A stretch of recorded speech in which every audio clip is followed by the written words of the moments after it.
அறிவாலயத்தின் ஒரு துகளை கூட அசைக்க முடியாது. நம்மை எதிர்ப்பவர்கள் எத்தனை கெட்ட போட்டு வந்தாலும் களம் நமதே என்றும் முதலமைச்சர் மு.க. ஸ்டாலின் திட்டவட்டம். மக்களின் சொந்த வீடு கனவை நனவாக்குவோம். வீடு விற்பனை கண்காட்சியை தொடங்கி வைத்து முதலமைச்சர் அறிவிப்பு.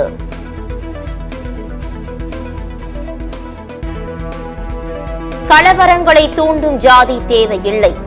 வளர்ச்சிக்கு எதிரானது ஜாதி என்றும் சென்னை உயர்நீதிமன்ற நீதிபதி பரத சக்கரவர்த்தி கருத்து.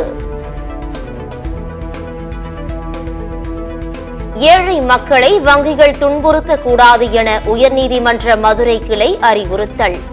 தனியார் வங்கி தலைமை மேலாளருக்கு அபராதம் விதித்தும் உத்தரவு. மாநில தகுதி தேர்வினை மார்ச் 6 முதல் 9 வரையிலான நாட்களில் நடத்தலாம். தமிழ்நாடு அரசு தேர்வு வாரியத்திற்கு அனுமதி. சென்னை விமான நிலையம் முதல் கிளாம்பாக்கம் பேருந்து நிலையம் வரையிலான மெட்ரோ ரயில் திட்டம் தமிழ்நாடு அரசிடம் அறிக்கை சமர்ப்பிப்பு.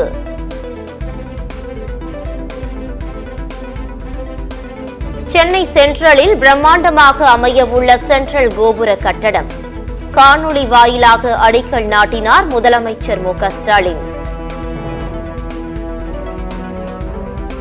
குறைந்தபட்ச ஆதார விலை நிர்ணய சட்டம் கொண்டுவர வலியுறுத்தி டெல்லி பஞ்சாப் எல்லையில் போராட்டம். தமிழ்நாடு சார்பில் ஏராளமான விவசாயிகள் பங்கேற்பு.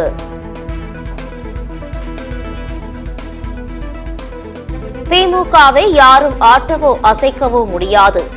அண்ணா அறிவாலயத்தின் செங்கற்களை உருவுவேன் என்று அண்ணாமலை பேசியதை குறிப்பிட்டு அமைச்சர் கீதா ஜீவன் பதிலடி.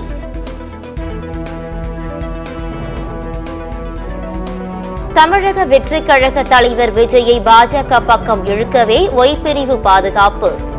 அரசியல் ரீதியாக விஜயை திருப்திப்படுத்த பாஜக முயற்சி செய்வதாக முன்னாள் அமைச்சர் கே.பி. முனுசாமி குற்றச்சாட்டு. பெருந்தன்மையாக கொடுத்திருந்தால் மகிழ்ச்சி.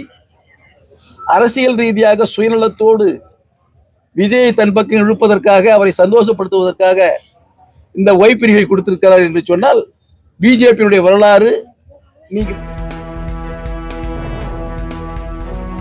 அதிமுகவை பொறுத்தவரை பொதுச் செயலாளரும் முதலமைச்சர் வேட்பாளரும் எடப்பாடி பழனிசாமி மட்டும்தான். இபிஎஸ் காட்டும் வழியில் பயணிப்போம் என அதிமுக முன்னாள் அமைச்சர் செல்லூர் ராஜு திட்டவட்டம்.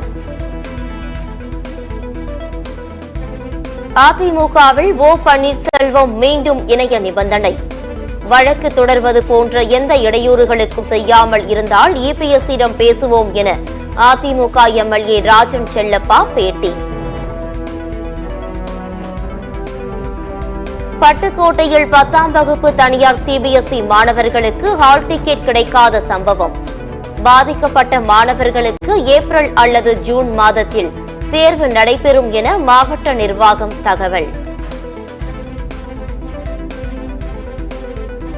திருநெல்வேலி அரசு பொது மருத்துவமனையில் குழந்தை உயிரிழப்புக்கு காரணம் நோய் பாதிப்புதான். அண்ணாமலை குற்றச்சாட்டுக்கு அமைச்சர் மா சுப்பிரமணியன் பதில்.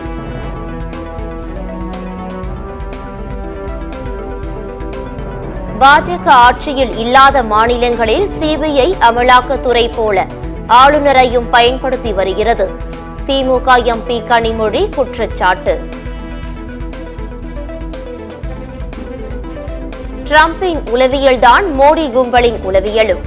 விசிக தலைவர் திருமாவளவன் விமர்சனம்.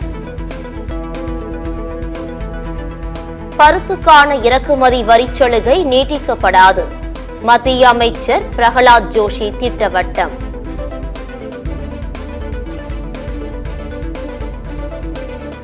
உக்ரைனில் உள்ள செர்னோபில் அணு உலை கதிர்வீச்சை தடுக்கும் அரண் மீது ரஷ்யா ட்ரோன் தாக்குதல்.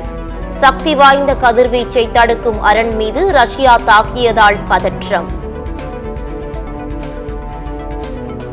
சிலி நாட்டு கடலில் சிறிய படகில் சென்ற தந்தை மகனை கொடூரமாக தாக்கிய திமிங்கலம்.